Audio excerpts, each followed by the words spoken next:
38, verso 30, diz assim: Então Elias disse a todo o povo: aproximem-se de mim. E todo o povo se aproximou dele. Elias restaurou o altar que estava em ruínas. Pegou 12 pedras, segundo o número das tribos dos filhos de Jacó,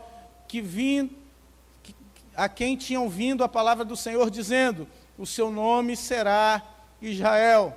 Com aquelas pedras edificou o altar em nome do Senhor. Ao redor dele fez uma vala capaz de conter 2 medidas de sementes. E então armou a lenha, cortou o novilho em pedaços e os pôs sobre a lenha. Então disse: encham 4 cântaros com água, derramem sobre o holocausto e sobre a lenha. Disse ainda: façam isso outra vez, e eles o fizeram. Disse mais: façam isso pela 3ª vez, e eles o fizeram pela 3ª vez. A água escorria do altar e enchia também a vala aberta. Quando chegou a hora do sacrifício da tarde, o profeta Elias se aproximou do altar e disse: ó Senhor Deus de Abraão, de Isaque e de Israel, que hoje se fique sabendo que tu és Deus em Israel e que eu sou teu servo, e que segundo a tua palavra fiz todas estas coisas. Responde-me, Senhor, responde-me, para que este povo saiba que tu és Senhor, que tu, Senhor, és Deus, e que fizeste o coração deles voltar para ti. Verso 38, então caiu fogo do Senhor, e consumiu o holocausto, a lenha, as pedras e a terra, e ainda lambeu a água que estava na vala. Quando o povo viu isso, todos se prostraram com o rosto em terra e disseram: o Senhor é Deus, só o Senhor é Deus. Amém?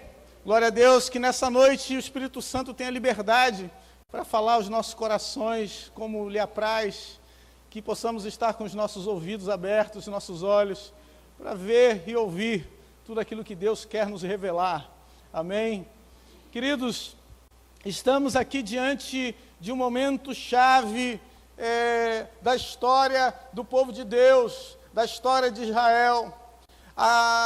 Elias havia profetizado, havia falado em nome de Deus que não haveria chuva, e houve uma grande seca em Israel. Acabe ficou então procurando Elias, para tratar com Elias, e somente quando Elias quis encontrar o rei Acabe, eles têm um breve encontro e poucas palavras, e as palavras de Acabe para Elias estão aqui, no verso de número 18, verso 17, Acabe diz para Elias: você então é aquele que tem perturbado a terra, você é aquele que tem perturbado tudo que está acontecendo aqui, você é o responsável pela crise que nós estamos vivendo, você é o responsável pelo problema que nós estamos passando. E querido, sempre na nossa vida, sempre no coração daquele que já está distante de Deus, ele sempre vai procurar um responsável pelos seus pecados. Ele sempre vai procurar um terceiro responsável pelos problemas que ele mesmo causou. Acabe tenta acusar Elias, muito semelhante ao que aconteceu no livro de Atos, no capítulo 17, no verso 6, quando se levantam e dizem: aqueles que têm transtornado o mundo, eles chegaram até aqui. Uma preocupação estava no coração do rei por causa de Elias. Mas a resposta do profeta foi: a culpa é sua mesmo, Acabe. A culpa é sua porque você se desviou dos caminhos do Senhor.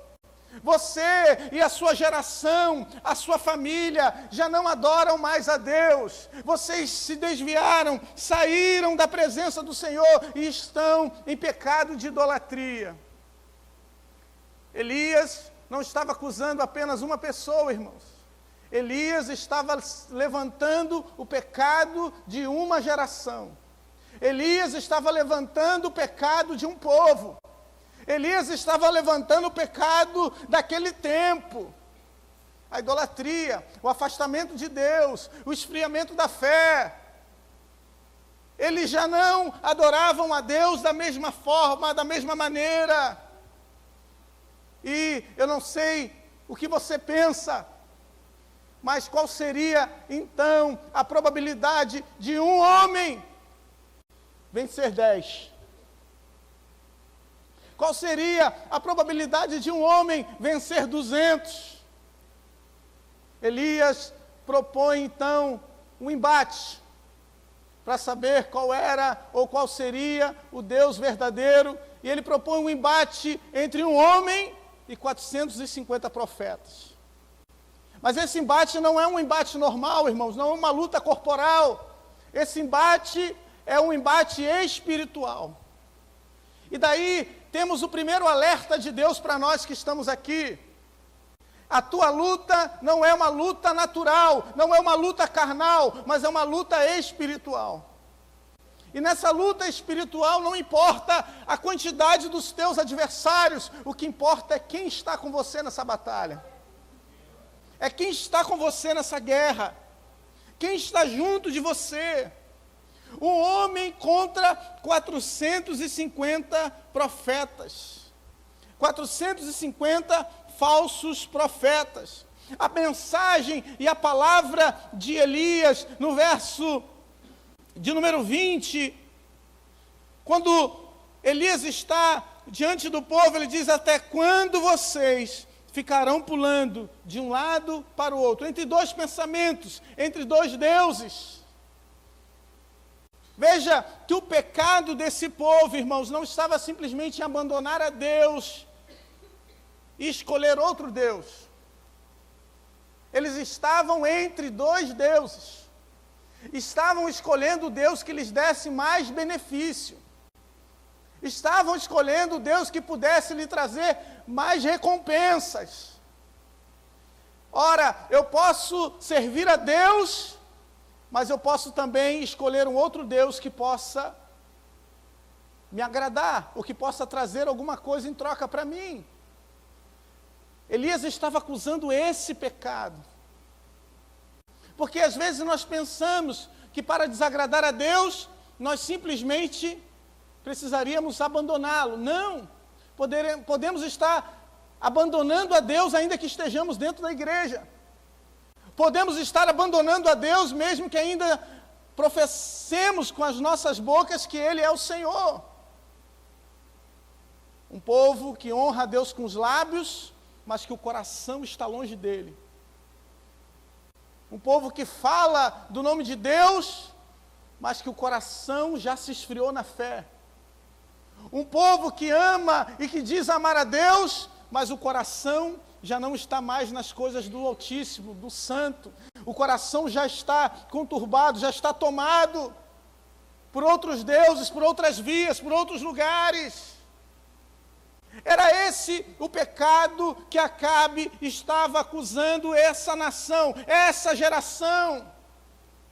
Muito parecido com o que tem acontecido na nossa geração, nesse tempo de hoje.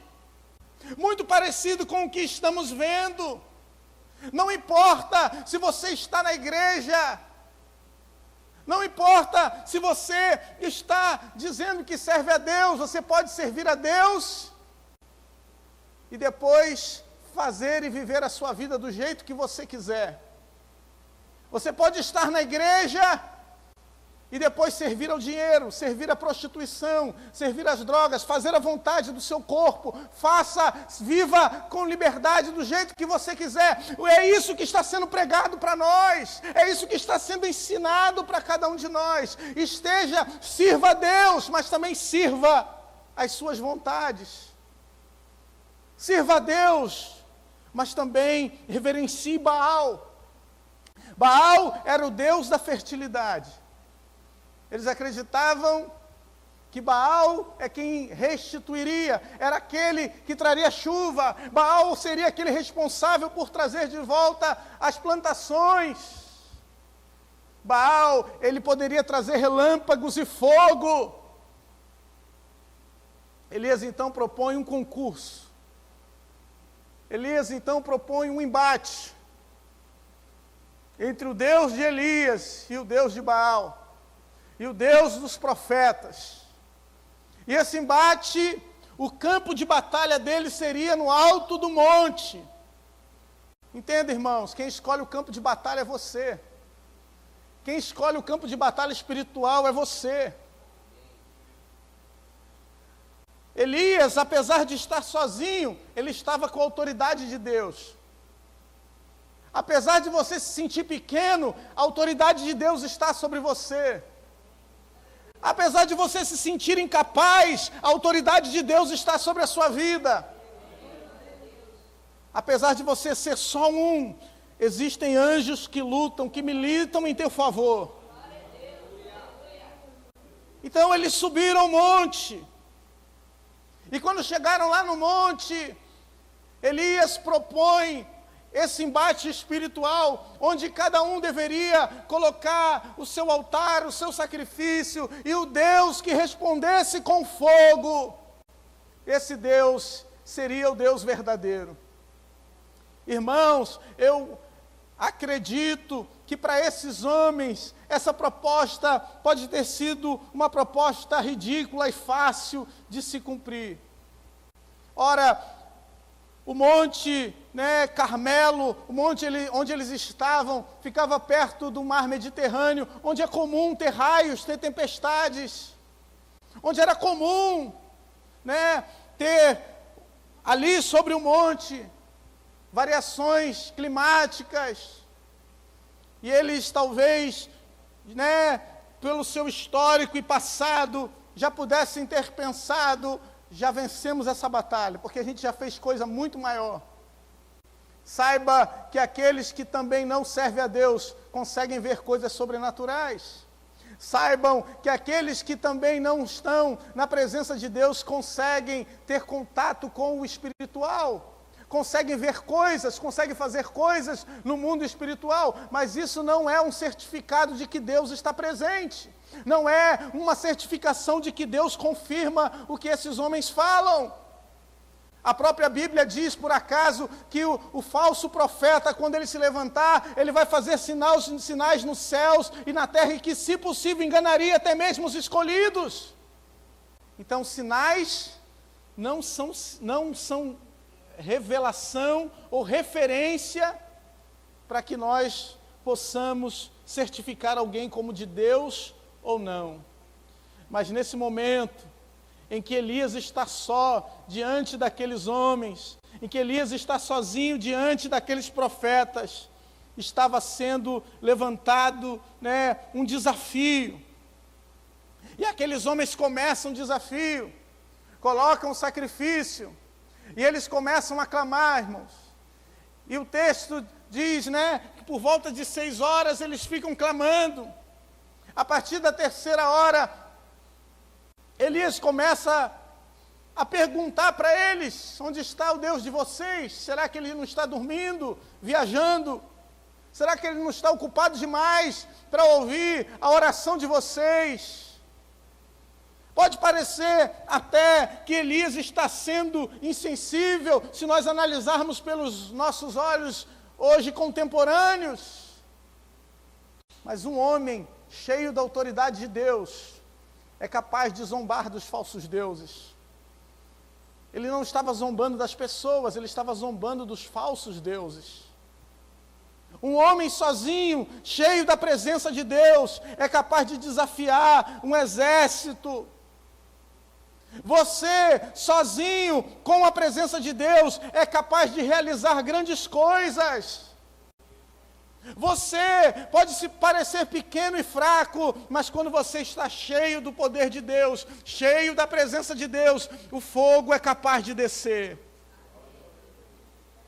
E esses homens ficaram, daqui a pouco, eles começaram a se martirizar, e o texto diz que eles ficaram ensanguentados, mas aquilo não foi capaz de atrair a presença do Deus deles. E sabe por quê, irmãos? Porque um homem de Deus, que estava presente, impediu a manifestação dos falsos deuses. Talvez você se pergunte: qual é a minha função naquele lugar? O que é que eu estou fazendo naquele lugar? Saiba que só a tua presença é capaz de inibir a manifestação do inimigo. Só a tua presença, junto com a presença de Deus, é capaz de inibir que o inimigo faça graça na sua vida e na vida de outras pessoas. De repente, Elias falou, então agora está comigo. Como a gente diz na marinha, agora a manobra está comigo. E Elias, a primeira coisa que faz é restaurar o altar do Senhor. Isso nós lemos no texto que nós lemos. Elias restaura o altar do Senhor. E talvez, eu tenho certeza que você já ouviu que nós precisamos restaurar o altar. Mas eu queria que você pensasse junto comigo, por que o altar do Senhor precisava de restauração? Por que o altar do Senhor precisava ser restaurado?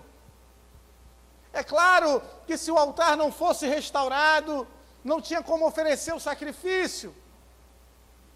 Mas, queridos, o altar do Senhor precisava de restauração, porque o altar do Senhor estava abandonado. Quando nós ficamos entre dois deuses, quando o nosso coração fica dividido, quando o nosso coração fica conturbado pelas manifestações ou por aquilo que é apresentado a nós, ou quando a nossa fé é sufocada pelo delírio das riquezas, dos prazeres, dos manjares que nos são apresentados, dos falsos deuses atuais que se apresentam a cada um de nós, quando somos atraídos por eles, o altar de Deus fica abandonado. O altar de Deus estava com erva daninha, o altar de Deus precisava de restauração. Então, o primeiro passo na sua vida, meu irmão, para o fogo de Deus descer, para haver restauração na sua vida, é restaurar o altar do Senhor. É restaurar a adoração, é restaurar a oração, é restaurar a comunhão com Deus. Precisa de restauração. E quanto Elias restaurava o altar, a Bíblia diz que ele pegou 12 pedras, e ele colocou representando as 12 tribos de Israel, dizendo, o seu nome será Israel. Israel significa aquele que luta, porque Deus luta por você, mas principalmente porque a luta começa no altar. A tua vitória começa no altar. Essa luta de Deus começa quando você se prostra, porque altar é lugar de entrega, altar é lugar de sacrifício, altar é lugar de manifestação de Deus. É quando você está no altar que tudo na sua vida converge para o propósito de Deus, para aquilo que Deus tem um propósito na sua vida, Ele começa a realizar, quando você se coloca no altar. Quando você se quebranta, quando você se humilha, quando você reconhece que é incapaz, é lá no altar. É lá que começa o manifestar de Deus na sua vida. Enquanto você está arrogante, enquanto você está achando que tem tudo, enquanto você está achando que está por cima da carne seca, o fogo de Deus não vem. A restauração de Deus não vem. Aquele Deus que lutou com Jacó e que mudou o nome dele, que disse, olha, você não é mais enganador, você não é mais usurpador, agora o teu nome vai ser Israel, porque você teve a ousadia de lutar com Deus e prevaleceu. Queridos, existe um Deus que luta por você, mas a pergunta que Deus faz para você nessa noite é, como está o seu altar? Como está a sua vida? Como está o seu relacionamento com Deus? Será que você tem permitido Deus lutar ou você tem achado que tem que lutar no lugar de Deus? Será que você tem dado liberdade para Deus lutar por você? Ou você acha que você diz, não, essa luta está comigo, porque quando você deixa de orar, é isso que você está dizendo para Deus. Quando você deixa de entregar, é isso que você está dizendo para Deus. Quando você deixa de colocar Ele em primeiro lugar, é isso que nós estamos dizendo para Deus. Nós precisamos então aprender a entregar. Entregar no altar. Entregar no altar não é fácil, irmãos. Pode parecer que é fácil. Porque só entregamos no altar aquilo que nos custa. Só entregamos no altar aquilo que dói. Só entregamos no altar, porque entregar no altar aquilo que sobra é fácil. Agora eu quero ver entregar o Isaac no altar. Labaraca, labassou. Colocar o presente de Deus no altar. Colocar o filho da promessa no altar. Colocar, querido, aquilo que nós temos de sobra. É muito fácil. Ele restaurou o altar, colocou a lenha, colocou a semente em volta da vala, criou uma vala em volta daquele lugar de sacrifício. E daí, ele pega 4 cântaros de água e coloca água sobre o sacrifício. Lembre-se, o desafio era o Deus que responder com fogo. É o Deus verdadeiro. Oxe, mas Deus vai responder com fogo, o homem está colocando água. E ele colocou 4 cântaros de água, e a Bíblia diz que ele fez isso por 3 vezes. 3 vezes 4, cadê o nosso matemático? É difícil? 12. Quantas tribos de Israel são? 12. E ele coloca água sobre o altar. Enche de água. E muita coisa na tua vida começa com a água. Muita coisa na nossa vida começa com água. Hoje, pessoas passaram pelas águas. Estão, inseridos na vida cristã. Estão começando um processo nas suas vidas. Porque não basta o altar. O altar, ele contraria a lógica do homem. Porque se queremos fogo, deveríamos colocar mais lenha. Lenha seca, de preferência. Mas a lógica de Deus é, coloca o altar e mais água. Porque sem água, sem lavar de Deus, sem restaurar de Deus, o fogo não desce. Se não tiver a água do Espírito, o fogo não vem. Ela contraria a lógica dos deuses. Ela contraria a lógica daqueles homens. Em outras palavras, quanto mais água, mais impossível do milagre acontecer. Quanto mais água, parece que o milagre está mais distante. Mas Deus está dizendo, quanto mais água na sua vida, mais perto você está do milagre. É o contrário. É por isso que às vezes você é chamado de louco. É por isso que às vezes você é chamado de doido. Porque quando parece que você está se distanciando daquilo que Deus tem como promessa na sua vida, é sinal de que algo grande de Deus está para acontecer. É sinal de que o sobrenatural está perto. É sinal que Deus vai fazer grandes coisas na sua vida. Quando você começa a beber dessa água, quando você começa a ser lavado, quando você começa a passar pelo processo de Deus, o milagre vai acontecer. Nós lemos aqui, queridos, no momento de ofertório, João capítulo 2, em que Jesus transforma a água em vinho. Para fazer o milagre, precisava de água. Às vezes a gente tem botija, a gente tem festa, a gente tem tudo preparado, mas a gente não tem água. Às vezes a gente tem culto, tem músico, tem banda, tem luz, tem estrutura, mas não tem água. Às vezes a gente tem até palavra, mas não tem água. E sem água não tem agir de Deus. Sem água não tem fogo. Sem água não tem presença. Sem água não tem milagre de Deus para acontecer. Por isso, peça a água de Deus para você. Porque Ele tem água para saciar a nossa sede. Ele tem água que sacia a nossa sede pela eternidade. Ele tem água que é capaz de nos trazer, de nos saciar e não termos mais sede. Essa tua busca tem que acabar, essa tua luta tem que acabar, essa tua confusão de mente tem que acabar hoje, porque Deus tem água para você. Deus tem um milagre para fazer na sua vida. Deus tem algo grande para realizar. Eu vou acelerar para a gente terminar no tempo. Aleluia. Elias precisou fazer uma vala aberta, irmãos. E essa vala, quando a água era jogada, a água permanecia na vala. Porque às vezes a gente tem estrutura, a gente tem água, mas toda a água que a gente recebe vai embora.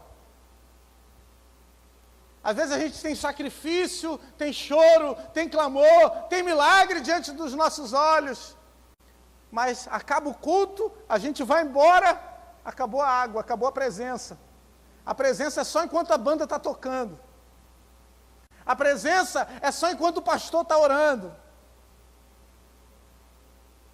Quando sai do culto, é só coice.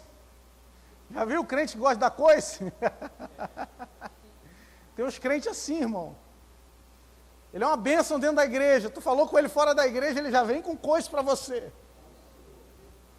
Não existe isso não, né, irmão?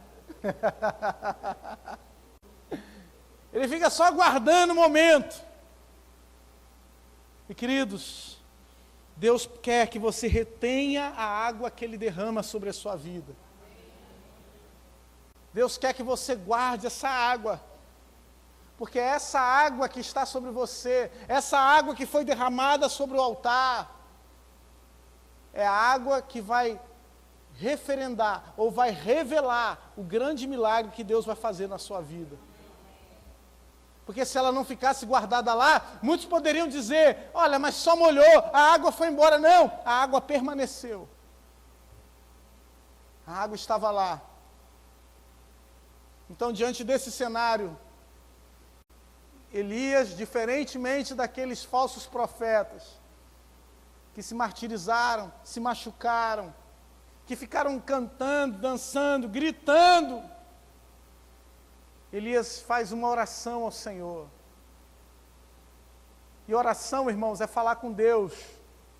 Oração é conversar com aquele que está junto com você. Quando você acorda, Deus está presente. Quando você vai para o trabalho, Deus está presente. Quando você volta, Deus está presente. Quando você está cuidando do seu filho, Deus está presente. E quando você está estudando, Deus está presente. Ele está junto de você. Pastor, e quando eu peco? Quando você peca, Deus fica triste, mas Ele também está presente na sua vida, Ele está vendo. Ele está vendo o que você está fazendo. E a Bíblia diz que são os nossos pecados que nos afastam de Deus. Nós é que nos afastamos dEle. Nós é que fugimos da luz, irmãos. Não sei se eu preguei essa mensagem, mas se não preguei, eu vou pregar de novo. Porque às vezes nós queremos fugir da luz. Nós é que queremos ir para a escuridão. Nós é que queremos ir para a caverna, como Elias depois vai. Somos nós. Mas o sol da tua justiça está brilhando. O teu Deus quer que você seja luz. Mas para ser luz, tem que andar na luz.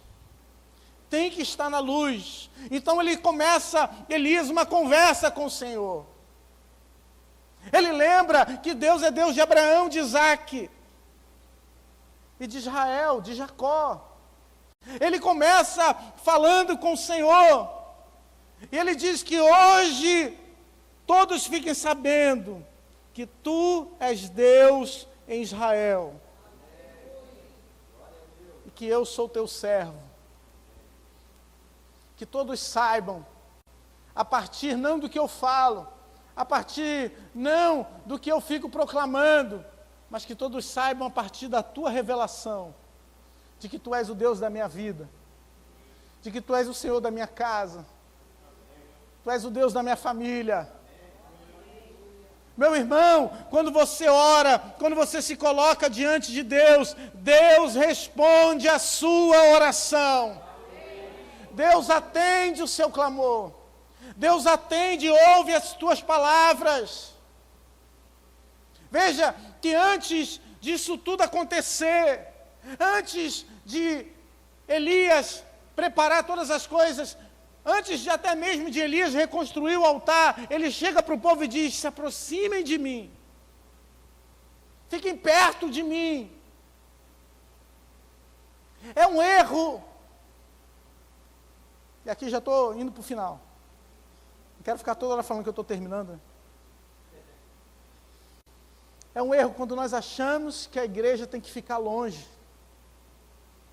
É um erro quando nós pensamos que a igreja ela tem que ficar excluída, fechada na sua bolha, fechada nas quatro paredes. Para o milagre acontecer, a igreja precisa chamar: venham para perto de mim. Você precisa convidar aqueles que há muito tempo não vão na sua casa, porque pensam diferente de você, porque vivem um estilo de vida diferente do seu, mas precisam serem convidados para que eles vejam a glória de Deus na sua vida, para que eles vejam que há fogo no altar, para que eles vejam que há água abundante. Se aproximem. Meu irmão, com Deus você vence. Você pode estar só, pode não ter ninguém para te apoiar, pode não ter ninguém para orar por você, você está sozinho, mas existe um Deus que vela pela tua vida, existe um Deus que guarda a tua vida, existe um Deus que está sobre você, com as mãos estendidas, te abençoando, te guardando, te livrando do mal, te dando vitória. Esse Deus está presente contigo, esse Deus está aqui nessa noite, é o Deus que escolheu esse momento para falar com você e te abençoar. Esse é o teu Deus. Dê uma salva de palmas ao Senhor, porque Ele é digno.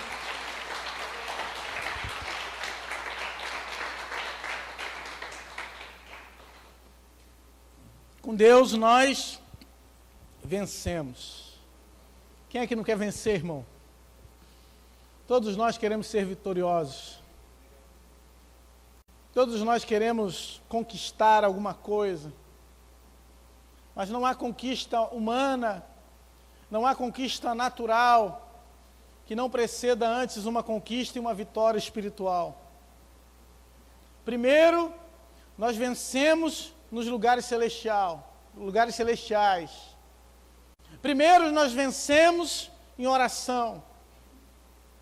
Primeiro milagre acontece dentro do nosso quarto, quando estamos sozinhos. E depois, o milagre é evidenciado diante de todos. Elias tinha comunhão com Deus. Elias era profeta de Deus, escolhido por Deus. E você também que está aqui nessa noite, é alguém que é querido, que é amado, que é escolhido por Deus com um propósito que está no coração de Deus. Eu queria que você se colocasse de pé.